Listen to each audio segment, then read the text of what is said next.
Assalamualaikum warahmatullahi wabarakatuh. Perkenalkan, nama saya Muhammad Dewandra Ramadan dengan NIM A11 2021 13307 dari kelompok DS06. Di sini saya akan menjelaskan soal simulasi uji kompetensi yang telah saya kerjakan. Yang pertama diminta yakni load data set sehingga bisa diolah datanya dan masukkan nama fitur. Sini yang hal yang pertama adalah import library yang diperlukan. Lalu di sini ada load datanya, saya masukkan di sini dan membaca file ya soal data tersebut seperti ini. Ada informasi-informasi soal data.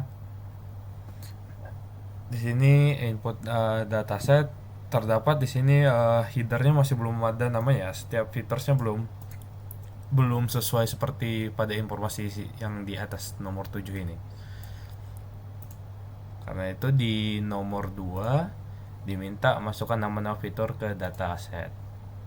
Di sini saya telah memasukkan nama-nama fitur dalam dataset dan hasilnya seperti ini. Ini hanyalah tier 1 yang dari atas ini, saya hanya mengindonesiakannya supaya saya lebih gampang memahaminya. Dan di sini ada dataset infonya, terdapat di sini type-nya objek dan hanya satu int ya. Dan di sini deskripsi. Lanjut pada tahap ketiga, cek data kosong dan ubah tipe data yang tidak sesuai berdasarkan sumber data. Jika tidak ada, lewatkan langkah ini. Yang pertama kita lihat dulu pada apakah ada tipe ya dalam ini. Terdapat di sini ada 6, sangat banyak sekali, dan ada 5 yang harusnya kalau tidak salah itu hanya 3 ya. Iya, hanya keputusan ada hanya I, S atau A. Di sini terdapat 5, berarti di sini ada typo. Sini kita memperbaiki typonya, terdapat sini ada nilai yang tidak diketahui. Karena itu kita di sini mengubah nilai yang tidak diketahui tersebut menjadi modenya atau nilai mayoritas, yang nilai yang paling sering muncul. Sini terdapat 10 tertambah 3 di sini, yang awalnya 56 dan yang tanda tanya itu adalah 3. 58 tambah 3 yakni 61. Dan yang DNCS di sini terdapat ada A2. Kenapa A-nya ada 2 di sini? Kita lihat unik.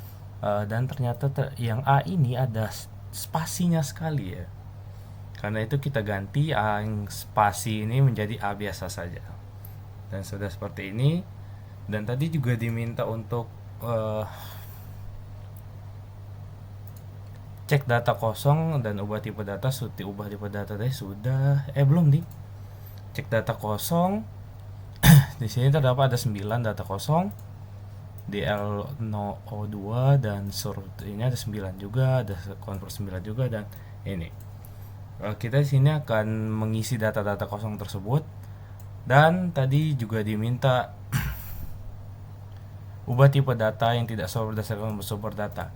Berdasarkan sumber data yakni yang lainnya bertipe kategorikal dan convert adalah bertipe integer.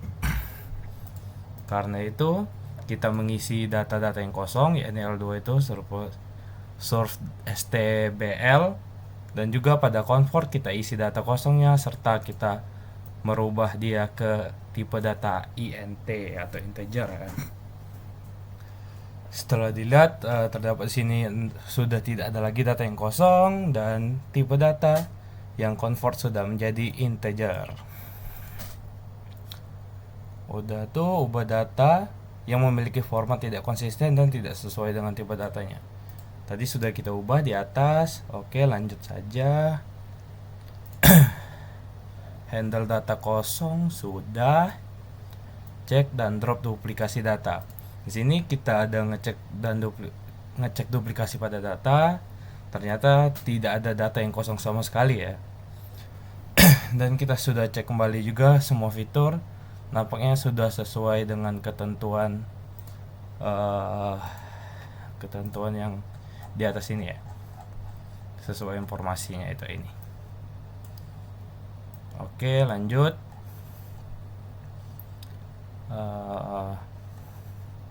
Oh. Lalu pada langkah 7 ya ini diminta visualisasikan distribusi dari masing-masing fitur. Di sini sudah saya visualisasikan untuk masing-masing fitur pada distribusi L-core 14% high, 21% low, 64% mid. Dan L-serve 19% high, 27% low, dan 53,9 mid. Ini juga excellent dan good 40% dan 59 mid. Sudah saya visualisasikan semua di sini.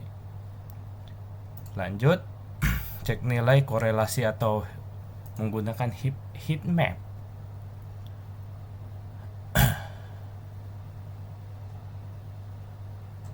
Oh, sebelum itu saya mau jelaskan ini dulu. Karena ada diminta mana ya? Oh ini, cek fitur bertipe kategori dan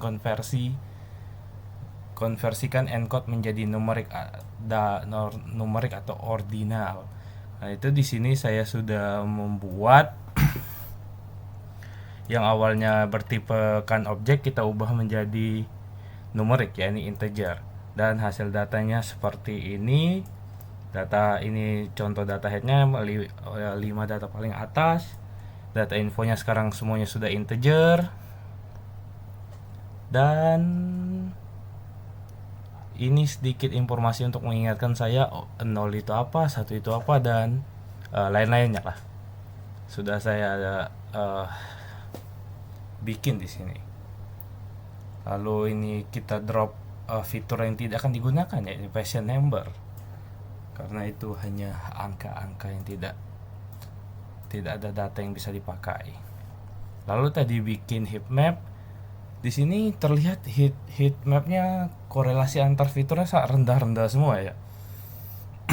Dikarenakan itu saya memutuskan tidak ada fitur yang akan dihapus dan semua fitur akan dipakai untuk pemodelan.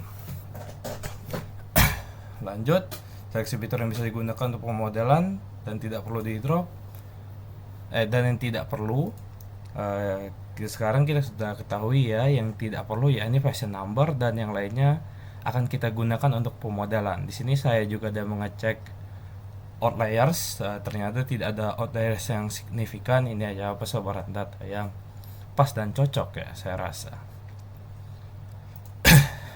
Lanjut, splitting dataset. Di sini sebelum splitting dataset saya menyiapkan data untuk pemodelan dulu, yakni mengdrop kelas kolom kelasnya dan membuat bar plot untuk melihat persebarannya. Ternyata di sini persebarannya tidak merata ya, sangat jomplang sekali, sehingga di sini kita menggunakan teknik overfitting, yakni SMOTE, untuk menyelaraskan semua data di sini sehingga hasilnya akan seperti ini. Setelah data kita sudah sama rata, baru kita splitting, ya ini menjadi data trend, test, dan ya ini saja. Dan di sini ada shape-nya. Ini ada y-test value-nya sedikit, ada 19 data. Dan lakukan normalisasi atau scaling. Di sini saya melakukan normalisasi ya. Yakni menggunakan min max pada fitur comfort, karena fitur comfort itu persebaran datanya sangat luas, sangat banyak maksud saya, maaf. Namun datanya hanya itu saja, sehingga saya normalisasi di sini sehingga jadi seperti ini. Oke, lanjut. Sudah dinormalisasikan. Gunakan metode decision tree dan dapatkan parameter optimal. Di sini Di sini kita menggunakan model decision tree dan menggunakan kita akan mencari parameter yang paling optimal dan di sini mendapatkan parameter paling optimalnya yakni di Criterion menggunakan gini, max depth-nya 7 dan max filter-nya SQRT, minimal step left-nya 1 dan minimal sample split-nya 2 dan random state-nya 23. Di sini lanjut.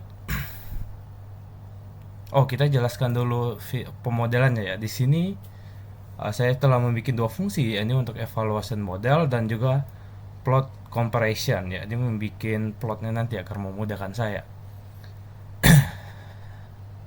Pada data trend dan tes yang biasa ya, tanpa hyper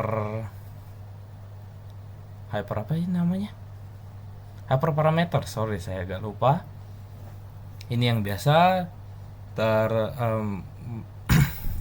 pada data trend ya, yang base atau yang biasa. Di sini dapat kita ketahui kelas 1 memiliki performa baik karena tidak ada kesalahan prediksi. Kelas 2 memiliki performa baik di mana 4 tidak ada. Oh, ini sepertinya typo, pada kelas 2 tuh tidak ada. Tidak ada kesalahan Oke. Dan kelas 0 memiliki kesalahan dengan 4 kali kelas 0 diprediksi sebagai kelas 2. Ini kelas 2 diprediksi 4 kali, ini salah ya. Lanjut, di sini ada juga pada data test yang base ya, atau yang sebelum di hyper parameter. Kelas 1 memiliki performa terbaik karena hanya memiliki satu kesalahan. Ini hanya memiliki satu kesalahan, ini dia menebak hasilnya 1 di parameter menebak hasilnya 0 di parameter 1, ini salah. Dan kelas 2 memiliki beberapa kesalahan di mana 7 kali kelas 2 diprediksi sebagai 0 dan 1 kali memprediksi sebagai kelas 1. Kelas 0 juga memiliki kesalahan dengan 9 kali kelas 0 diprediksi sebagai kelas 2. Di sini juga ada plot comparison-nya untuk melihat akurasi, recall, precision dan F1 score. Pada data train ini hasilnya sangat tinggi ya. Namun pada data test di sini sangat rendah. Sehingga ini dapat kita simpulkan ini terjadi overfitting ya. Karena perbedaannya sangat jauh. Ya, ini model training mencapai akurasi 97, recall juga 97, precision juga 97, F1 score juga 97. Namun pada data testnya itu hanya 68%. Di sini mengalami overfitting yang sangat parah ya saya rasa. Lalu di sini kita akan menggunakan hyperparameternya ya. Terlihat di sini pada hyperparameter menghasilkan confusion matrix yang juga cukup bagus. Kelas 1 memiliki performa terbaik karena tidak ada kesalahan prediksi. Kelas 2 memiliki beberapa kesalahan di mana 4 kali kelas 4 diprediksi sebagai kelas 0. Kelas 0 juga memiliki kesalahan dengan 9 kali 0 diprediksi sebagai kelas 2 dan 5 kali sebagai kelas 1. Kacau. Lalu di sini juga ada confusion matrix-nya, dapat dibaca seperti yang tadi saja ya. Dan pada plot comparison-nya di sini terlihat tidak terlalu signifikan ya perbedaan antara data trend dan data trace yang sudah di hyperparameter. Yang mana pada data trend terdapat akurasi 85 dan pada data testnya terdapat akurasi 86. Ini saya rasa sangat baik karena perbedaannya tipis, tidak menghasilkan overfitting ya di sini. Ini adalah perbandingan antara keduanya. Ada database yang trend dan base test dan juga hyperparameter yang trend dan test. Sehingga kesimpulan pada ini adalah base decision tree mengalami masalah overfitting yang signifikan, di mana model sangat baik pada data latih tapi buruk pada data uji. Hyperparameter decision tree menunjukkan perbaikan dalam mengurangi overfitting dengan gap antara skor training dan tes yang lebih kecil. Model dengan hyperparameter tuning memberikan performa yang lebih baik dan lebih seimbang dibandingkan base model. Ini menunjukkan bahwa optimasi parameter berhasil menciptakan model yang lebih robust dari generalisasi